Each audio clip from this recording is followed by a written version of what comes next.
Welcome to The Fight with Teddy Atlas. I'm Ken Rideout, joined as always by the great Teddy Atlas, coming to you today from Teddy's in Staten Island, and I'm in L.A. doing a producer to the stars, Rob Moore, has put together quite a package here. It's not easy to get these things let's not leave out coordinated. a very important producer, your wife, Shelby. Thank you. She's over there. Come on, please. Give her the credit she deserves. She's over there. You didn't look all pretty by yourself. She did quite a lot of work to get this up to speed and have you look as presentable, and you do. You look very presentable as you do. So thank you, Shelby. One of these days we'll do a behind the scenes and you'll see the setup over here of like, coolers and tape and all the shit that's put together so we can have it looking like this and looking professional. I just hope that Campbell's soup doesn't open up and dump right on top of your head in the middle of the broadcast. That's what I'm hoping for. That's my prized Andy Warhol possession. Hey, before we get started today, I just want to give a shout out to our sponsor today, MyBookie. Check them out at mybookie.ag. Use the promo code ATLAS for 50% credit on your first deposit up to $1,000. So put in $2,000, they'll match $1,000 of that. You'll have $3,000 to play with. Again, check them out at mybookie.ag. Use the promo code ATLAS. And also, I want to give a quick plug to Teddy's audio book. It's now available on Amazon and iTunes. Please be sure to check it out. He reads the book, has conversations between chapters that go deeper on some of the topics than what's in the written book. It's a great book, highly recommended. Please check it out. Again, available on Amazon, iTunes, and audible.com. Teddy, thanks for doing this. How you doing? Doing okay. How you doing with your preparation for your big race coming up? Doing good. I'm getting in like 80 to 100 miles the last few weeks. I've got another 1 or 2 weeks of intensity and then 1 or 2 weeks of taper. And December 8th, we'll empty the tank. You'll do great, and good luck with that. You're Clark Kent. You'll be Superman that day. There it is. Superman is about to come out. Thanks for reminding me to take my glasses off. Hey, there's a bunch of stuff I want to talk to you about, but let's start with the Inoue and Donaire fight. Before I turn it over to you, I'll just give you a couple of my observations. First of all, I thought this was definitely a candidate for Fight of the Year. Coming into this one, I thought that Inoue was going to blow him right out of the ring. I really thought he was going to blast him out of there, wouldn't go past 5 or 6 rounds, and I thought Donaire was maybe a little long in the tooth, but my God.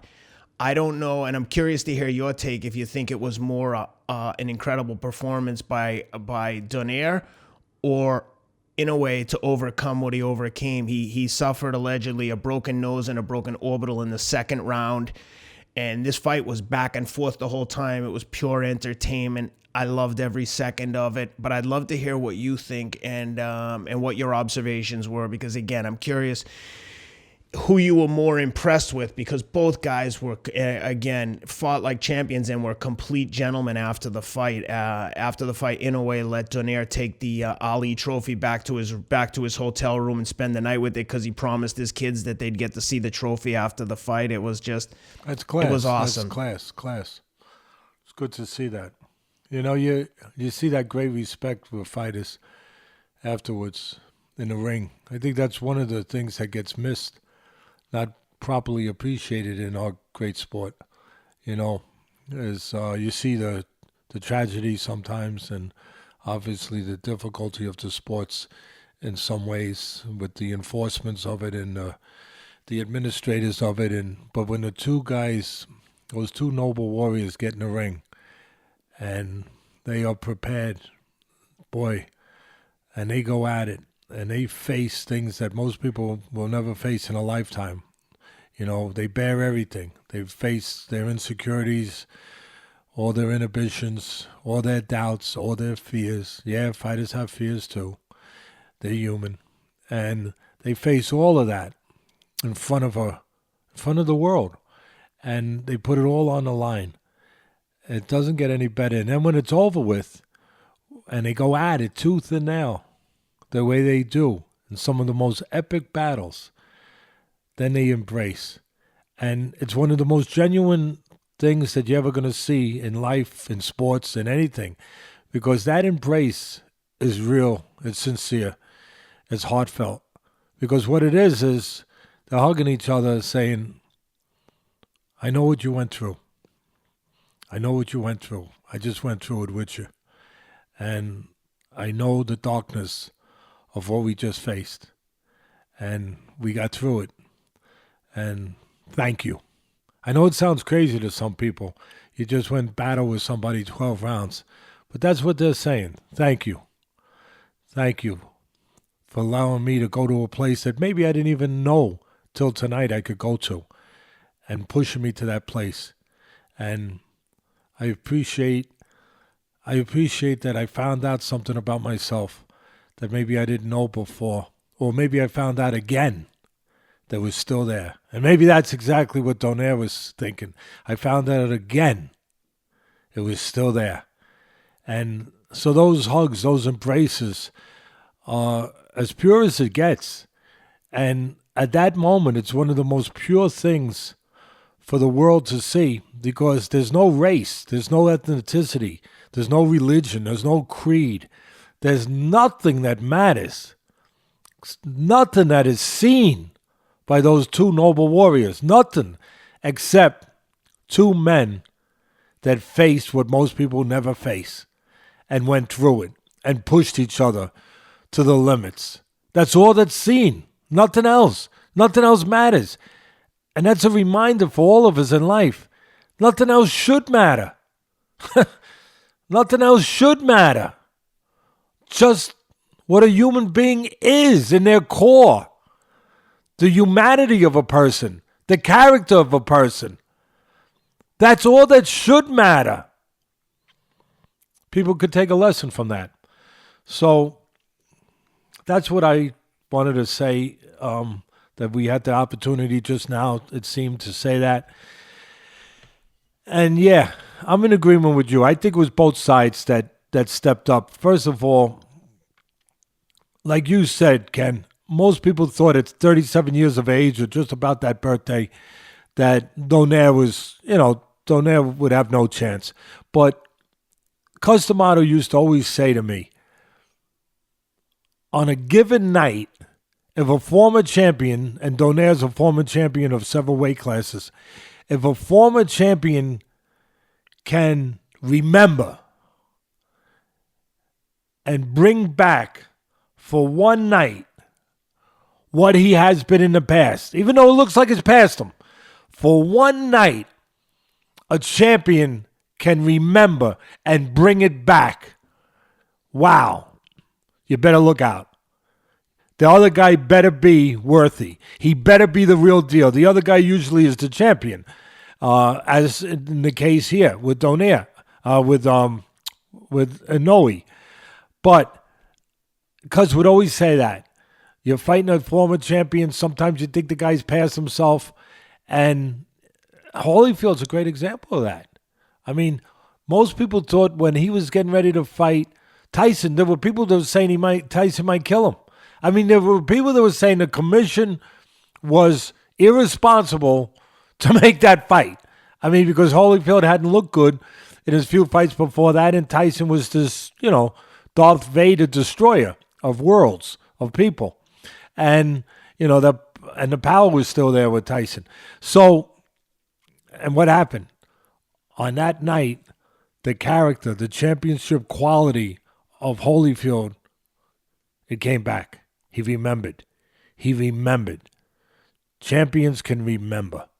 Champions can remember. Even if their body has forgotten. Their heart, their soul, their mind can remember. And look out. And like Cus said, the guy facing him, the guy who's the champion, he better be every bit of that champion he's supposed to be. And you know what? Inoue was every bit of that champion that we thought he had to be. And he was able to handle a test that was a lot greater than people thought it was going to be. It was a terrific fight with great moments. And we can't forget, as I break this fight down, we can't forget that, and this is an element, a tangible element that was part of it, that Inoue was stepping up in weight. I mean, this is a guy that really, he won a title when he had about, 6, 7, 8 fights? I mean, really early. You'll look at it. You'll let me know. But he won his first title, and I think it was at light flyweight, if my memory serves me. Light flyweight. And and now he's all the way up to bantamweight. So that's an element that was part of this, because I think the size advantage, the bigger guy, Donaire, being the bigger man, it helped him absorb when he had to absorb. And it gave him also the ability, size-wise, he was always a puncher, Donaire. It gave him the ability to hurt Inoue when he had to.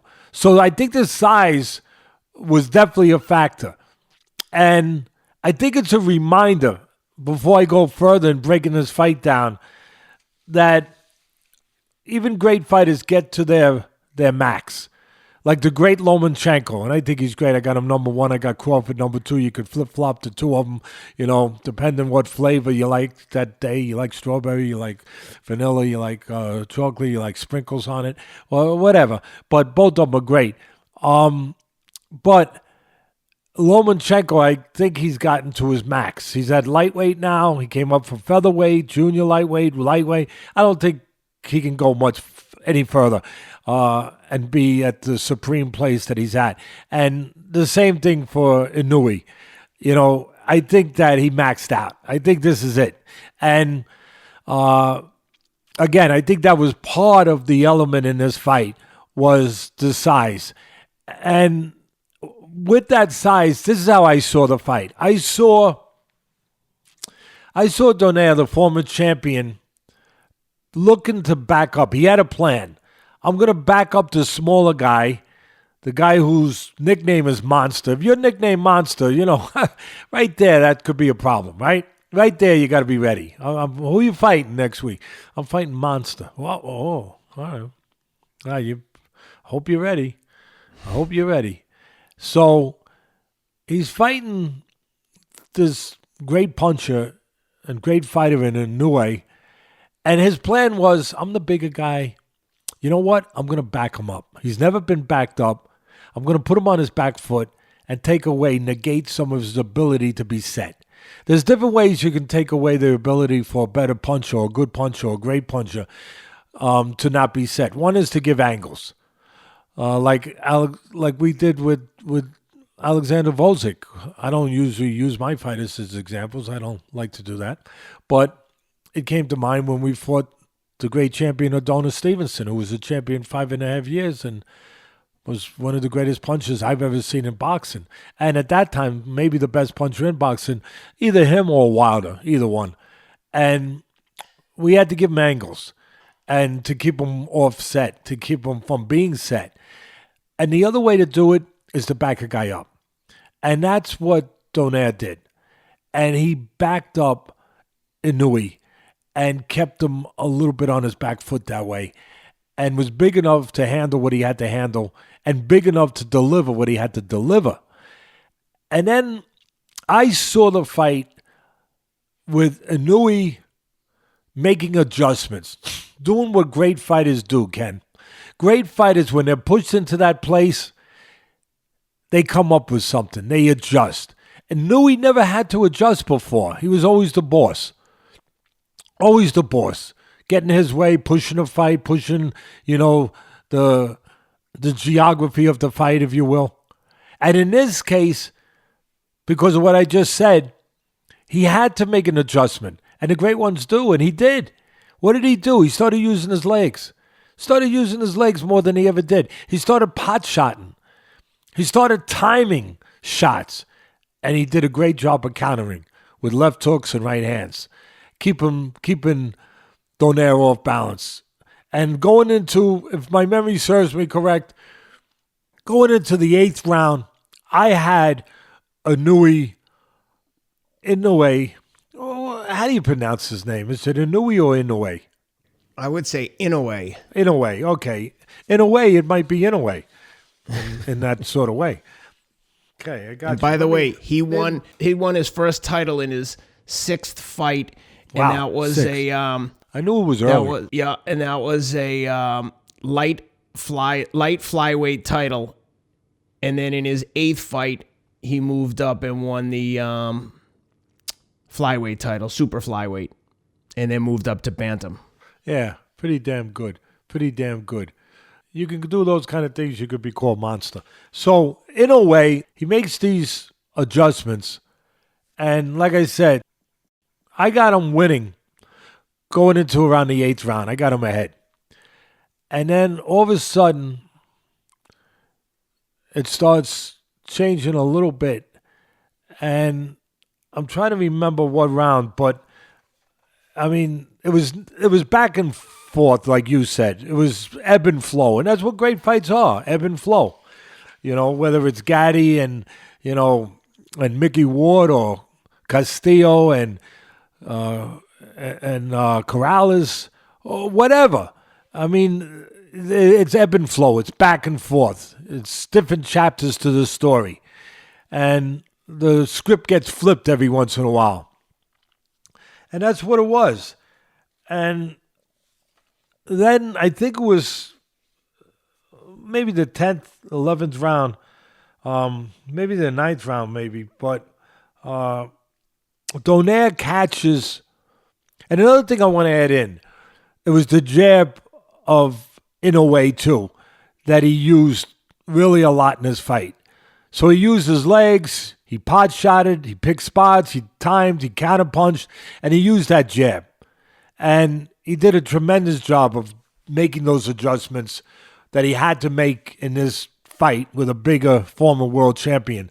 And then in the 9th round, he gets caught and gets stunned. I think it was the 9th round. He gets caught by the right hand over his jab. He was getting caught, Ken, with he being Inoue, with a lot of right hands during the night. And then he got hurt a couple times with the right hand. And the reason he was getting caught, because I didn't hear anybody really point out, other than saying, hey, he got hit with a right hand. The reason why he was getting caught with the right hand is because of the size difference. Because Donaire was taller, longer. We know he was heavier, but he was longer. And Inoue, being a guy that moved up, as you just confirmed, all the way from light flyweight, he's never been in with a guy of this kind of length, of this kind of size. And the right hands were longer than he estimated, longer than he was used to. And so when he would throw his jab, Inoue, and he's a technically good fighter, when he would throw his jab, Ken, he would start it from a little too close. And again, he didn't estimate, he didn't, understand, make up for the difference of the length of Donaire's right hand. So Donaire's right hand was able to time the jab of Inoue. So not only time the jab, but long enough to get through.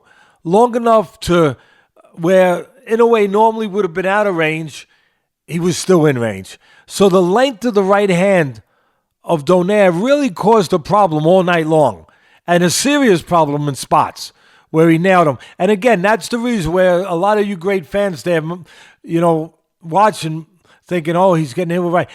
I believe it was because he was facing a longer right hand than he ever faced before. That's simple. And so that was a big X factor where that was always there for Donaire. And it was. And it got to the point where, let me see if I remember, if I look at my notes, where as we got into the 10th and 11th round, Inoue, well, he got caught, I guess it was the 9th round, right? Where he got caught with the right hand, he got hurt, and then Inoue had to come back. There's the ebb and flow. And Inoue comes back in the 10th round. In the 11th round, Inoue drops Donaire with a vicious body shot. Again, if you want a litmus test of the kind of heart, a barometer of the kind of heart that Donaire has and showed that night. You get hit with a left hook to the liver, most guys ain't getting up. Willie Pastrano didn't get up. He was a great boxer when he fought Jose Torres years ago for the light heavyweight title. And he was a great boxer, great chin, everything. Jose Torres hit him a left hook in the body. He was, I mean, it just debilitated him. You know, your mind is clear, but your legs are saying, hey, leave me alone. You know, go bother somebody else.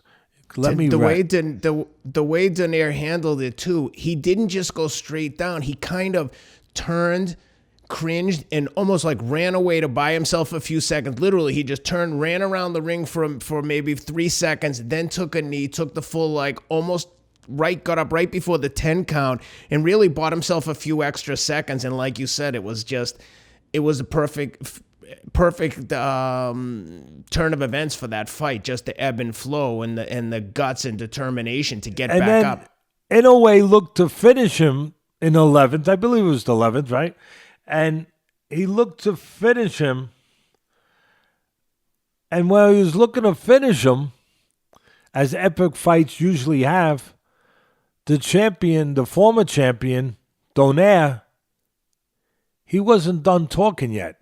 He still had something to say. And he hits him a left hook. he hits him like a salacious left hook. And that's another thing. Donaire showed what he showed, but the champion, the younger fighter, Inoue, showed what he showed. He showed a great chin. He showed great heart. He showed the ability, as I said earlier, to make a transition, to adjust when he needed to. And he showed what most great champions have to show at some point, like Ali. He showed a great chin.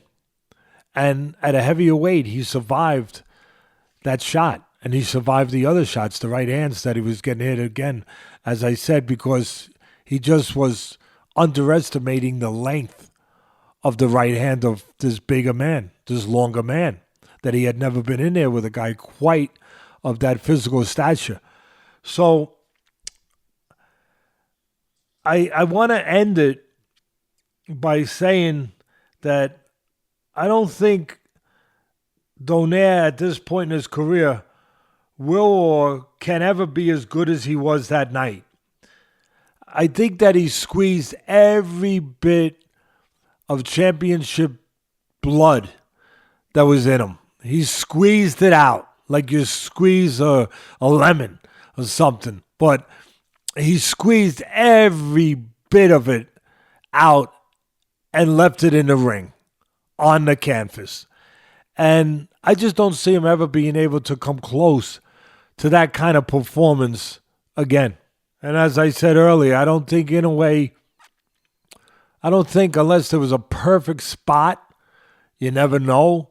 But I don't think I think he hit his max as far as going up in weight classes. I think he's, like I said earlier, at the same place that Lomachenko is. That's kind of it.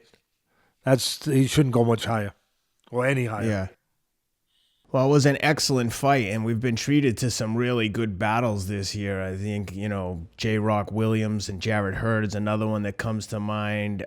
Joshua Ruiz. It's been a good year of fights, and I definitely put this one up there for candidate for fight of the year for sure. Both guys. You know what's sad about it though, Ken? That a lot of people didn't get to see it. Yeah, that's true. Because it was on the Zone, on the app, and it was on at 5 o'clock in the morning. On a Am Thursday. I correct? Yeah, and it was on a weekday. And it was on a weekday. Even worse yet. Worse yet. So, unless you're coming in at 5 in the morning, or getting up for work at 5 in the morning, but I don't think if you're getting up for work, I don't think you're going to have, you probably have time for a glass of orange juice and a quick cup of coffee, but I don't think you got time to watch 12 rounds of boxing. So, I mean, that's the thing that gets missed. with some of this stuff is that, just like we talk about, a lot of people hide from it, but we talked about, and the fans don't hide from it. They feel it. They deal with it. And I think they're glad that we take up their case. Then we try to. That's what we're here for. That's one of the purposes of this show, is to take up the case of the fan. And, in that Canelo-Kovalev fight, it was just too damn late. And this one was too damn early.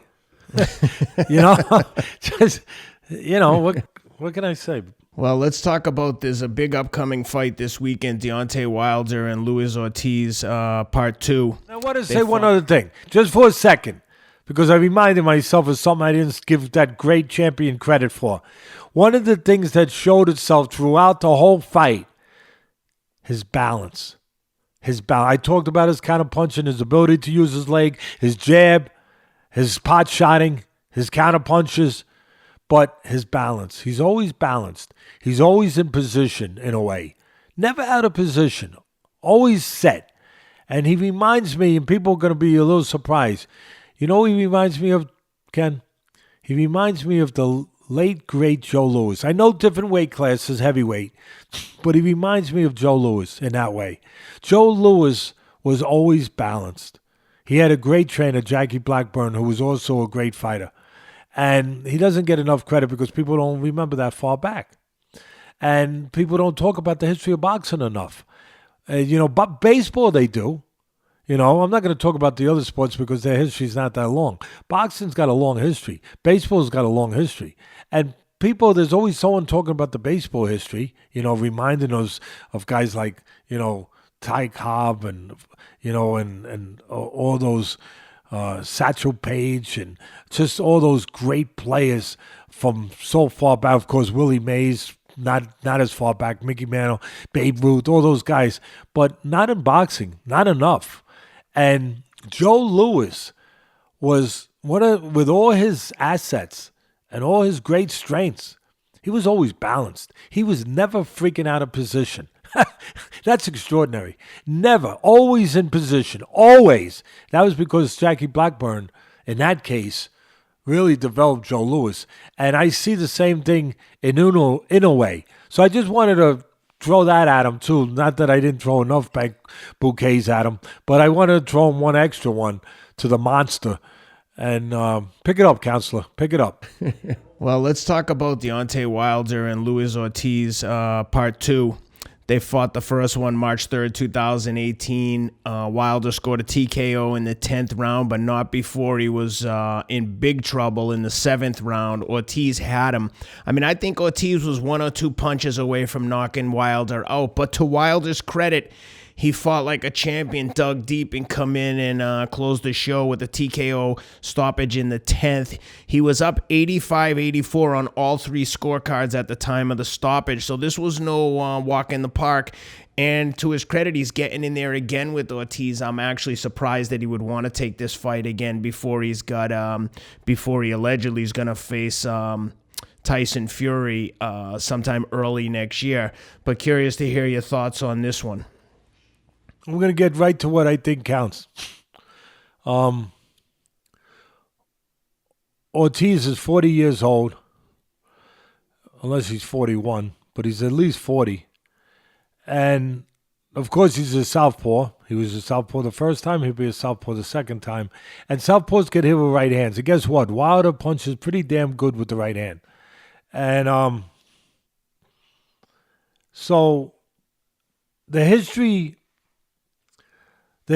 of this sport has shown us, if you look at the history, you examine it, it has shown us that when you have a rematch between 2 guys who fought a great fight the first time, and they left it all in the ring, and the one who lost was the older one by a significant amount. Ortiz is 40, I think Wilder is 34.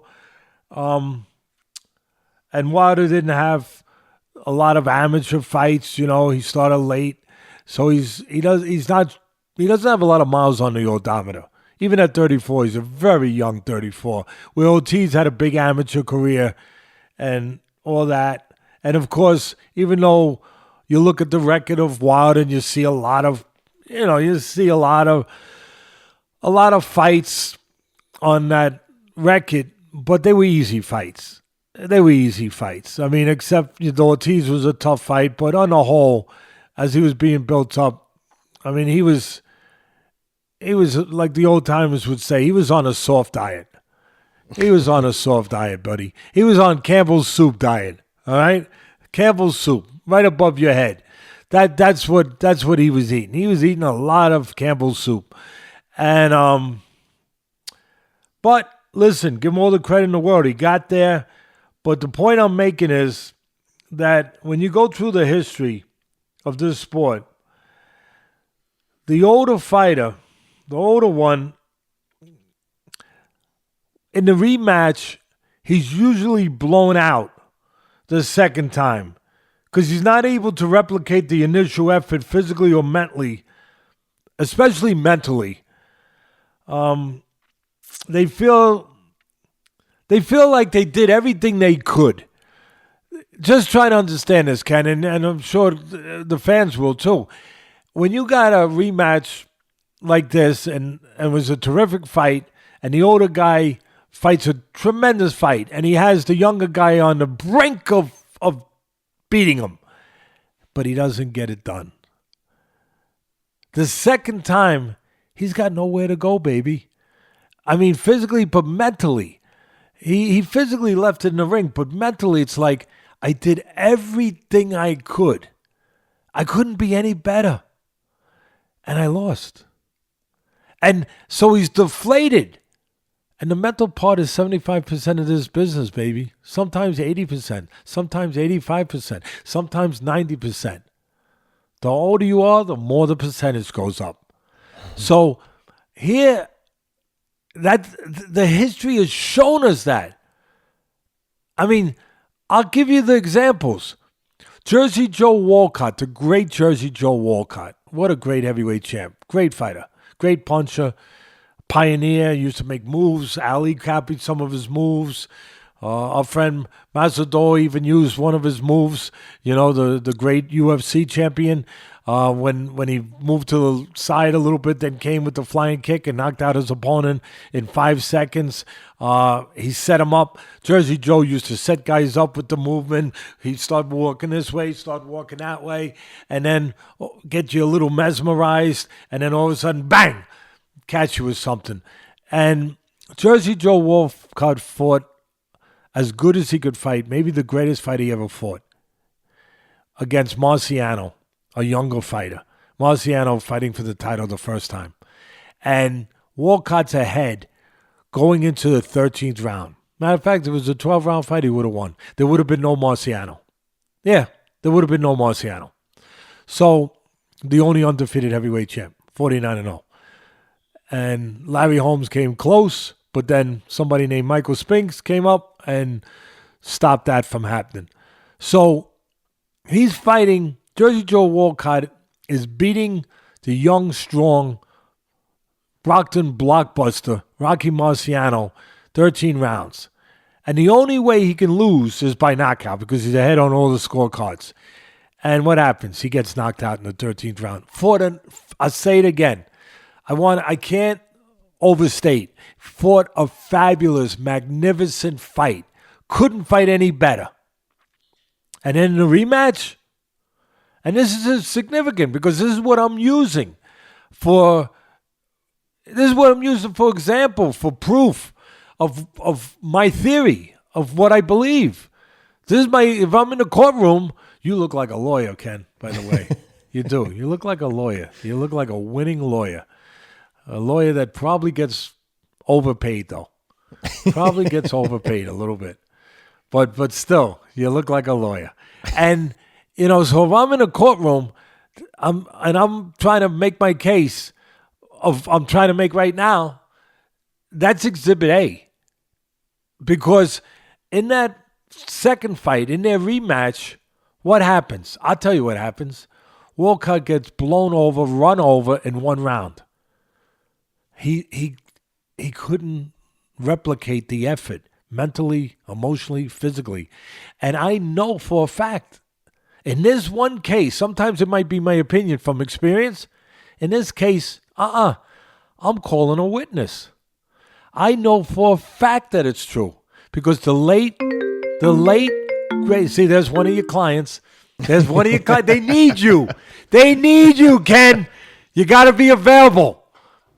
So at the last second, anyway, so the late, great, and he was a friend of mine, and he was one of the great promoters of all times, one of the great matchmakers of all time, a magnificent ambassador to this sport, and we don't have enough of them.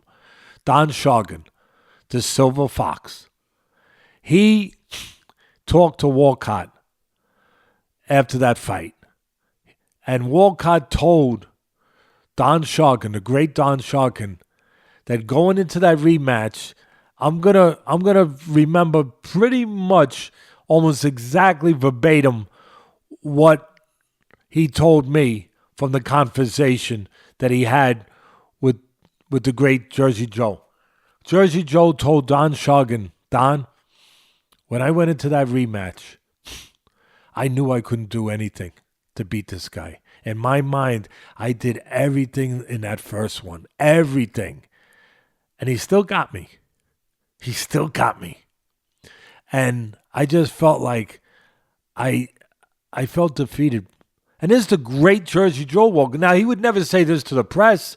He would never say that. There's another lesson for our audience.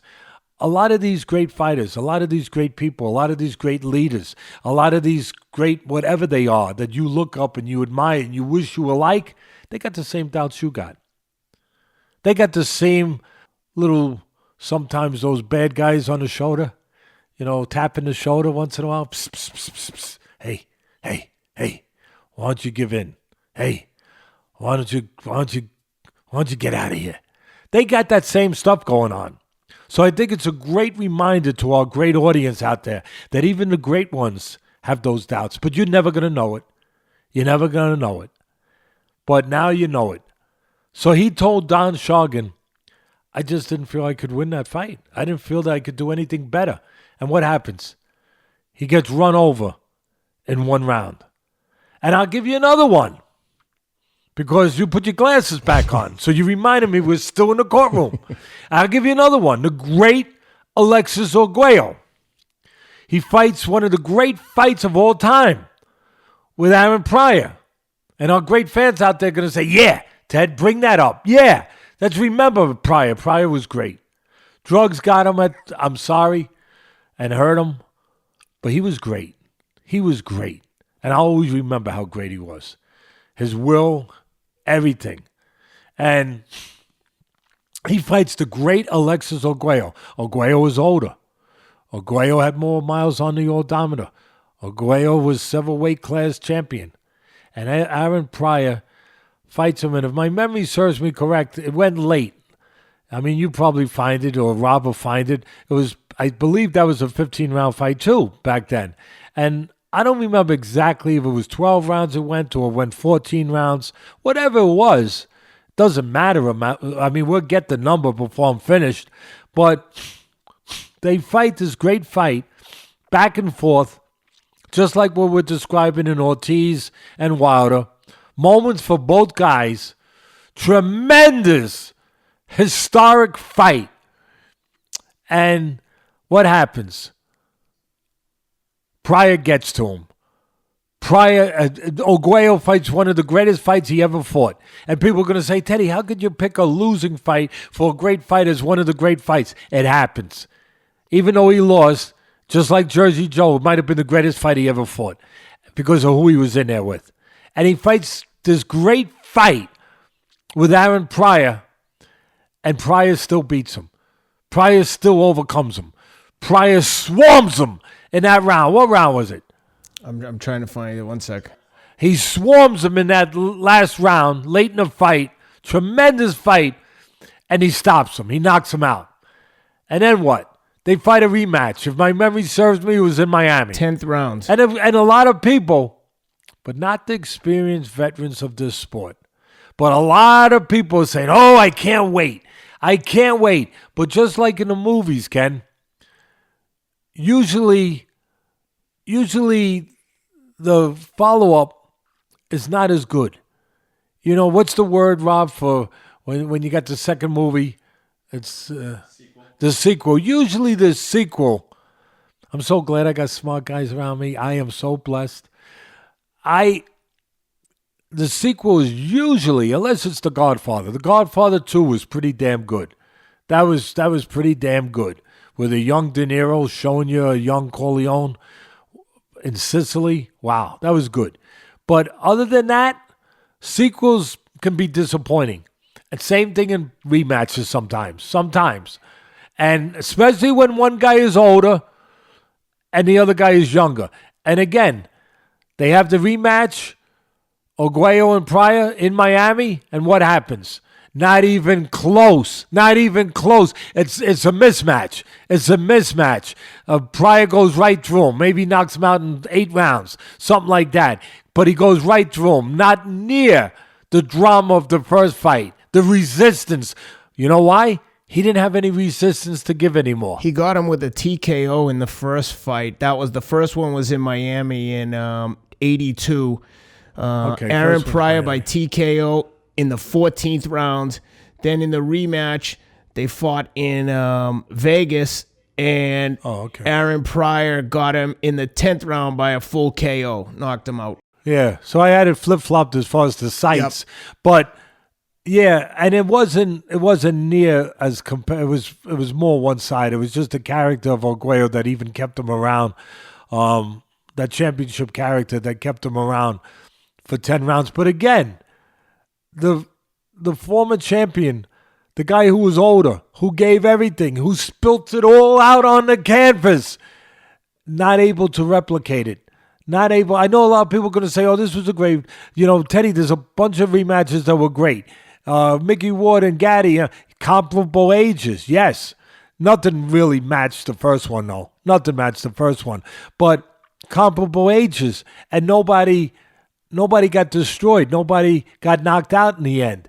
We're talking about where one guy is older, he fights his heart out, pours it out, and gets beat, and then comes back with the same guy who's younger than him. That's what we're talking about. Those guys are not able to replicate what they did the first time. So, having said that, because for me, this is what it's all about. Because usually I'll break it down this way. I did enough. Right hand of Wilder against the southpaw to be there against. Wilder technically has a million flaws. Can he get caught again? Yeah. Million ways he could get caught by Ortiz, who's a good counterpuncher, good fighter, good puncher. Yeah, there'd be a million ways he could get caught because Wilder sometimes, even though he's so long and he's so tall, he's so big, but he still doesn't know how to use his height consistently. He still gets off balance, out of position, all of that stuff. All of that. But at the end of the day, he's got that great eraser, the right hand. And I think it'll be there again. I don't see Ortiz, and I'm going to lay myself on the line. I'm going to lay myself where people can be critical of me, and come after me. I'm going to say that in my theory, in my way of thinking, what I just laid out, I'm going to say that Wilder gets Ortiz out of there within 5 rounds. Matter of fact, I'm going to go better. I'm going to say he gets him out in 1 round. Yeah. I'm going to say that there's a chance, can I sit on the fence? I'm not known for sitting on the fence. Can I have my cake and eat it too a little bit? Attorney, counselor, can I have my cake and eat it too? Can I appeal to the courts that I say within 5 rounds, but I wouldn't be shocked if Wilder gets him out in 1 or 2. Well, to emphasize your point about the younger man in the rematch usually getting the better of the older man, here's an even more relevant example. Wilder fought Bermane Stavern in January of 2015. There's a good one. Go ahead. He beat him in a unanimous decision.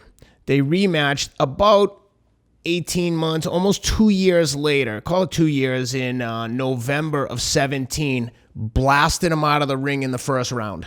Almost just destroyed him. And kind of a lot of the things we're talking about, right? exactly what you just described. And Stavern was almost the same age then as Ortiz is now. Same exact scenario where it's the only opponent, with the exception of Tyson Fury, that Deontay Wilder hasn't knocked out. Stavern went the distance with him. To Wilder's credit, he made the rematch with him, didn't have to, and blasted him out first round knockout. So I agree with you. The predictions brought to you by MyBookie. Again, check them out at mybookie.ag. Use the promo code Atlas for a 50% credit on your first deposit. And Teddy's predicting Wilder by knockout under let's say 5 rounds, possibly a first round stoppage. I'm going to agree with you. I think Wilder gets him out of there in a hurry. Wilder has so many big fights on the horizon. To get in there with someone, if he wasn't supremely confident he could knock Ortiz out, I can't imagine he would take this dangerous fight again. I think they see something that the public probably doesn't, in that exactly what you just described, that they think they can get this guy out of there quickly. There's so many money fights on the horizon for him, including Tyson Fury, who's supposed to be next. Yeah, no, I listen, I agree. I agree with you 100%. And that's the way I see it. And if our fans out there, I never pat ourselves too much on the back, because that's not polite. But and plus we're not infallible. We can be wrong. I'm wrong plenty of times. Just go in the next room and ask my beautiful wife. But I will say that if you guys have been listening out there and using MyBookie out there, baby, you might have a few extra shekels put away before the holidays, because we picked a few of them that were okay. That's right. We got Wilder as a minus 620 favorite, Ortiz plus 460. But one more thing I wanted to point out just before we sign off is that it's an interesting state of affairs right now in the heavyweight division, especially with the top-ranked ESPN situation, because with Showtime having or Al Heyman having Wilder, and then you've got DAZN showing Ruiz and Joshua. Top Rank's lone heavyweight superstar is Tyson Fury, and they don't have a lot of other heavyweight opponents for him. And that's why they're out there shopping in the streets now, looking to sign guys up, I'm sure. That's exactly right. And one of the guys was in action last weekend is Kurbat Pulev, who fought Rydell Booker. And, I mean, this was an embarrassing fight. Booker, I mean, he was so out of shape. He was hanging on for dear life from halfway through the fight. It literally, I mean, I think the commentators pointed out this fact as well. It looked like a sparring session at best. Neither guy looked to want to win the fight. Pulev eventually got the decision, but it's just an example of this relationship between Top Rank and ESPN. It almost feels like it's a win-win for Top Rank. They're using this relationship as almost like a farm system for their promotion. They're just building up these guys, giving them these get busy fights, all in the hopes of keeping Tyson Fury busy when he's not fighting someone of note, which, he allegedly he's going to fight Wilder again, but I'll believe that one when I see it. His last 2 fights were against opponents at best. I think Otto Wallen surprised him a little and gave him a little more than he thought he was going to get. But I mean, Tom Schwartz had no business being in the ring with an elite heavyweight. So it's just an interesting thing to keep an eye on with this Top Rank ESPN relationship. It's almost like the 70s and 80s. They had a run of about 20 years, I think, back on ESPN where they were developing fighters, again, using it like a farm system. And I'll just be curious to see what happens here. I mean, they're even out there talking about signing Jarrell Miller if they haven't already. I mean, Jarrell Miller was caught red-handed doping in a sport that there isn't really a lot of room for doping. I mean, you can't be, like we've talked about before, you're not going to get up there and crush a baseball 500 feet. You're going to punch someone's head as hard as you can. And we've seen, especially this year, what can happen when people get caught the wrong way. And to reward this guy with a big, Jarrell Miller, I'm talking about, to reward him with a big contract because you need heavyweight opponents for your marquee guys is just, it's not a good look. And be curious to see how things play out there. Well, that's one of the problems with boxing. We've been over it before, and after a while it feels like you're beating a dead horse talking about it, to be quite frank. But and I've talked about, I used my platform at ESPN all those years to yell about it as much as I could, and I got Senator McCain at the time involved, and did the best we could, but we never got there. And that's to get a national commission in boxing, because unless you have somebody who's going to lay forward unilateral testing rules and enforcement of those rules. But in this case, we're talking about something really important, like you just brought up, testing for PEDs in a sport that should never have that, for the exact reason you just talked about. And unless we ever had, a commission that's going to put those rules in place unilaterally across the board, we're going to have doping in the sport, to be quite frank with you. I'm not going to name names and go crazy with it right now, but there's doping in the sport. There's doping, and we know it already. You just mentioned one guy, Jarrell Miller. There's Exhibit A there. And we got plenty of other guys that have been tested and found out. But what happens? What is the punishment? Nothing. Nothing. I mean, what stops them? I mean, like you said, Miller's going to get rewarded. And you said it. You made me chuckle when you said it initially on our podcast. But you were right. You said he was found with like every drug under the sun. Like if you turned the lights off, you would have saw like neon. Yeah, I mean, he would have been glowing. And yet he gets rewarded. What happened? What happened? What was the punishment? Nothing. So again, this sport. I'll say it again. I say it. I get myself in trouble all the time anyway. What the hell? But the truth is the truth. There's a doping problem. There is in the sport. And it shouldn't be. Not in this sport. But it will never be ever eradicated without the infrastructure to be put in place to make these rules have some true teeth to them. To have some power to them. You have one commission, you have one organization might say, we have testing, but what is the testing? What is the testing? The testing is when maybe they're in competition for 7-8 weeks. But what about before that? You understand that even better. You made the point to me one time. It was a great point. Lance Armstrong never got tested dirty. He never got caught with a dirty test.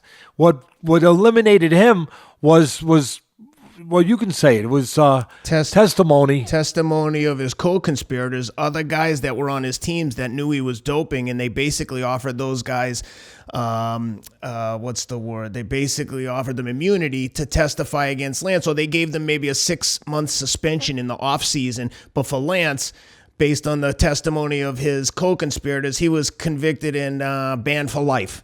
And here's a guy, banned for life. They did something. But here's a guy that never tested positive.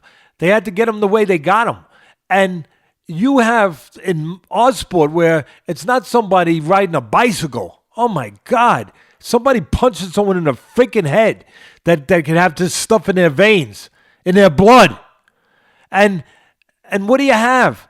It's a joke. It's a joke. You have inadequate testing. If you even have tests. And then you have guys where they say you got to test and they don't show up for the test. And look, Julio Cesar Chavez Jr. right now, they showed up to test him. He did a runner. He basically was like, I'm not taking the test, ran away from the tester. So Nevada State Athletic Commission said the fight's not here. So what did the zone do? Guess where the fight is? Phoenix. They moved it to Arizona, and I just saw yesterday the Nevada State Athletic Commission sent a letter to Hearn and said, you need to come before us and explain what's going on, because if this is the case, you're not welcome. They just explained it. You don't need to come before us. By running away, you explained it. Exactly. If I see a guy running out of a bank with ink all over him, sprayed all over his face, and $100 bills flying around in the air, I know what he did.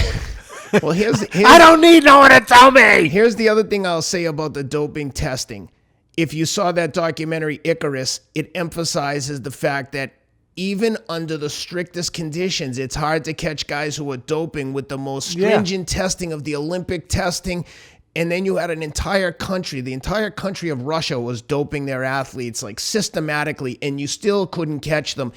My point is, if you don't have a centralized governing body that's running these tests year round, out of competition, that's the only way you're going to catch people. Otherwise, they're going to be doping, cycling on and off drugs. And they are. Obviously, they are. Exactly. Obviously, they are. We know they are. Yep.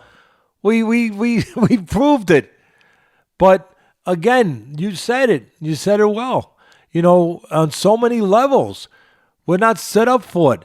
You know, you got some of these organizations say, "Oh, we're going to test our top 15 guys," and then all of a sudden, one of their top 15 guys is a big breadwinner for them. They get a lot of money from their sanctioning fees, and he doesn't want to be tested. It's okay. You don't have to be tested.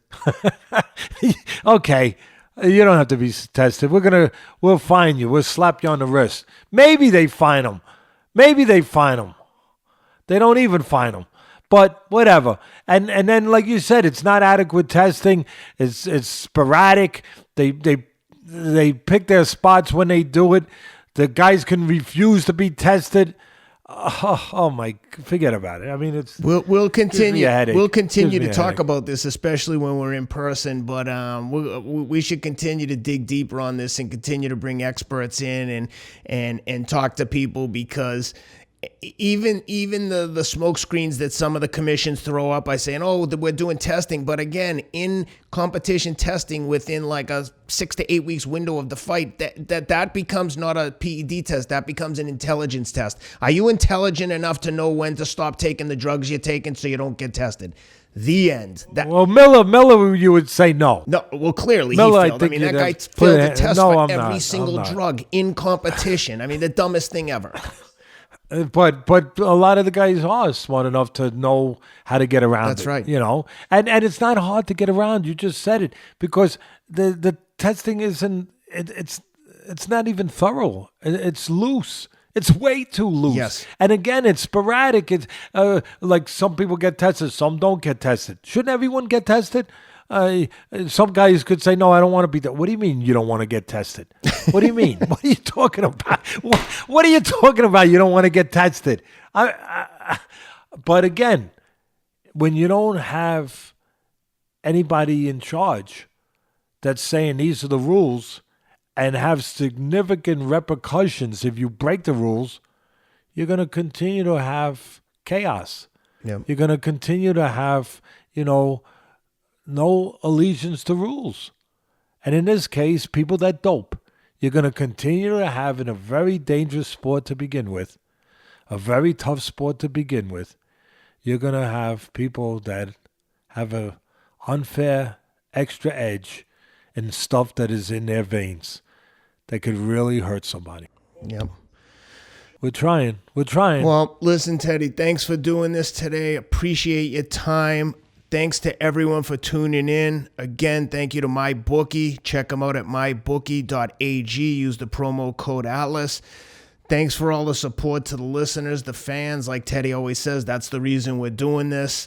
If you like the show, please take 1 minute and leave us a review on iTunes. It helps massively. It genuinely does. It helps us with advertisers, sponsors, which allows us to do this show. So thanks for tuning in. Again, check out Teddy's audiobook on Audible. You got anything before we say goodbye, Teddy? Yeah, I'll see you in court. All right, guys. Thanks for being with us. Thank you, Ken.